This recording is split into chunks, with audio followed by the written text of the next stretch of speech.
Chapter 28, Violence Rules. Morena and Cubano were waiting for me outside with little Chino from the Spanish Lords. We got in his van and drove towards the Spanish Lords' hood on Western Avenue and Potomac Street. We arrived just in time to see a little commotion on Potomac. On the way there, we had been drinking, so by the time we arrived, I was beginning to feel the effects.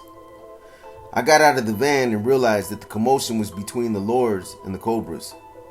Papo saw us, walked over, and told us what was happening. He said that the Cobras had come by the neighborhood representing and spray painting the walls. My reaction was to ask for a gun. We have to kill one of them pussies for what they did, I said. Papo got a gun and we walked towards the Cobras. The Cobras didn't notice us coming. Papo hid in the alley between Artesian and Campbell Streets. I kept walking straight towards them.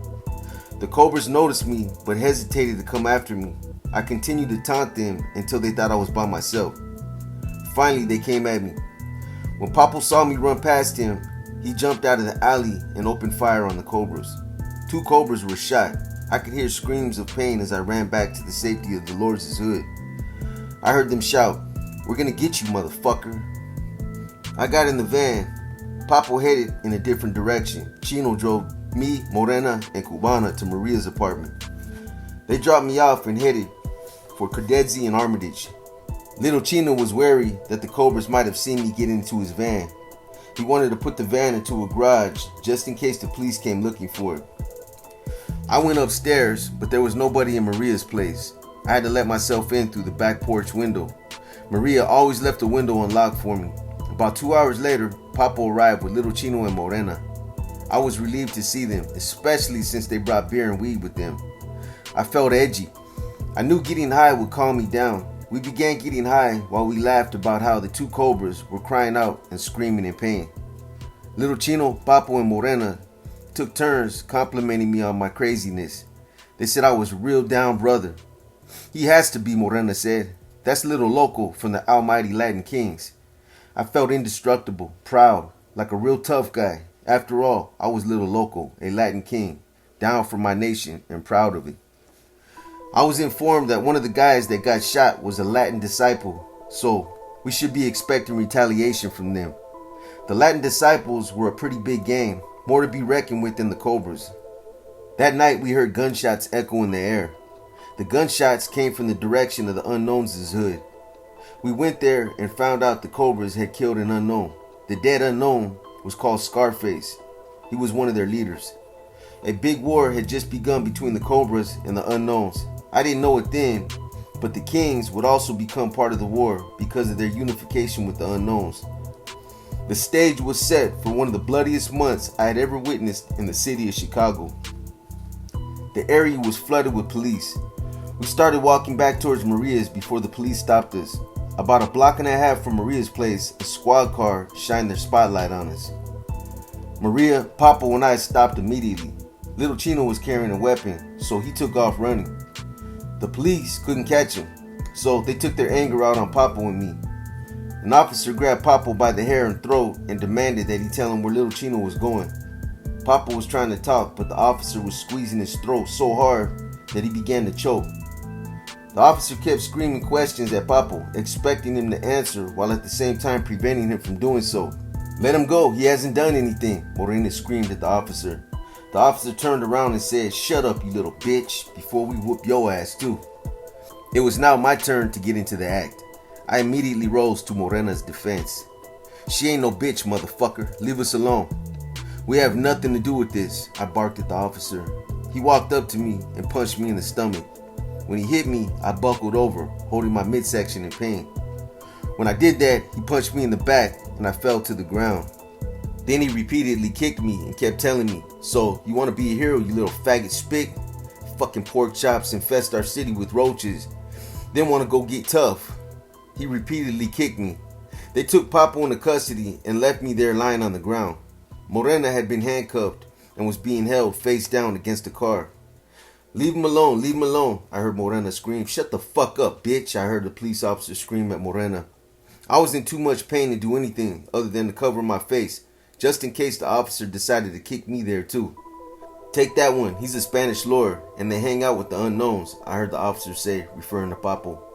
That same officer grabbed me by the hair, lifted my head, took a good look at me and said, "This one is new. I never seen him before. I think that one is a queen. Just take him," meaning Papo. "Leave these two." The officer let my hair go and walked away. The officer who had been kicking me kicked me one more time as he told me, "I'll be watching you." The voices, the sounds of police radios, the flashing lights, and the abuse finally disappeared. I was still lying on the sidewalk in pain and afraid to move. "Are you okay?" Morena asked me as she held me up. "Keep your mouth shut when you get stopped by the cops," she advised. "Fuck them pigs, they don't scare me," was my response. The police officers I had met in school as officer friendly, the ones I used to look up to as heroes, were now my most feared enemies. The prospect of running into a rival gang member did not faze me, but the sight of a police officer sent chills down my spine. I could defend myself against gangbangers. I couldn't do anything against the police. I had always been aware of the dangers of being a police officer. What I hadn't known about was the abuse inflicted on unarmed individuals without a shred of evidence when the cops assumed they had done something wrong. I now understood why people in the community felt so alienated. How can you trust someone who frightens you? The fact that the police beat me didn't linger in my mind as much as the racial slurs they used. A couple of days had gone by since Scarface was killed.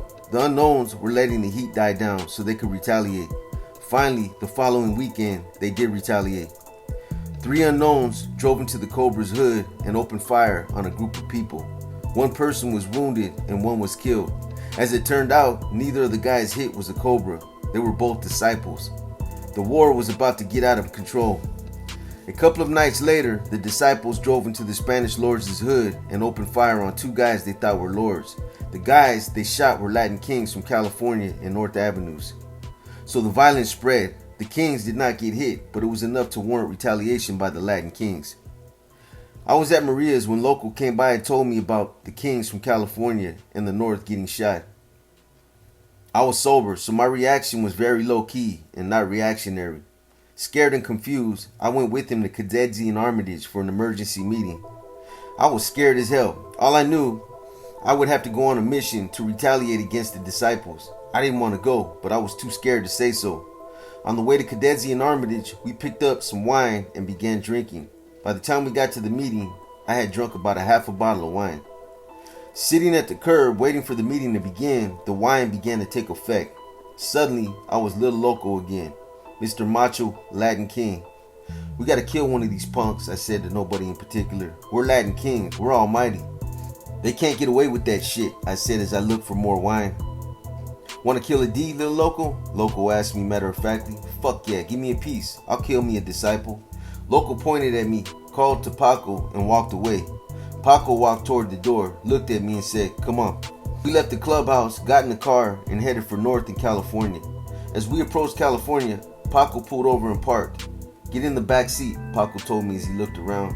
About a minute or 2 later, some guy approached the car and got in. "This is King Indio from North in California," Paco said as they gave each other the customary handshake.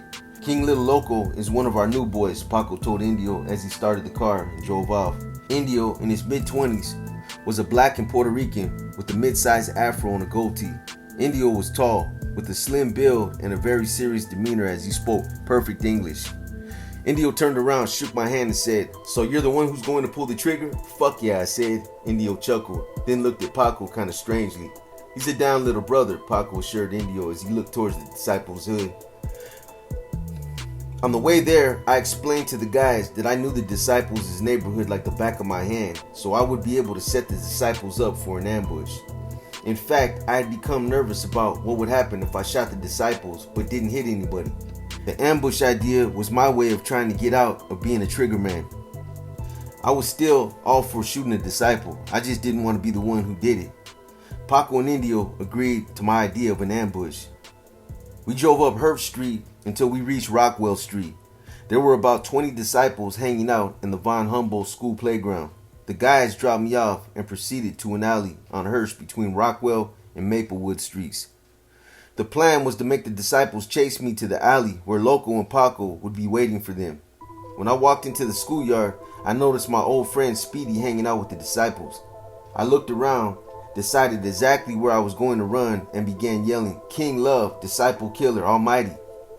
The disciples immediately came after me. I ran across the street, went south on Rockwell, and turned east on Hirsch. All the while I kept yelling King Love so that the brothers would know I was coming. I passed the alley and kept running east toward Western. When I got to Maplewood, I heard gunshots go off and then the screeching of car tires as the brothers drove away. I kept running until I reached Maria's place, back in the Lords' hood. When it was all over, one disciple was dead and 3 were wounded. Our mission was accomplished. At Maria's, I became uneasy. I wanted some weed or beer so I could get into the frame of mind that allowed me to forget the horrors of what I was involved in. I kept wondering what Speedy was doing hanging out with the disciples and why he didn't react to my presence. I was beginning to panic. I was paranoid. I needed to get high. Reluctantly, I left the house looking for a high.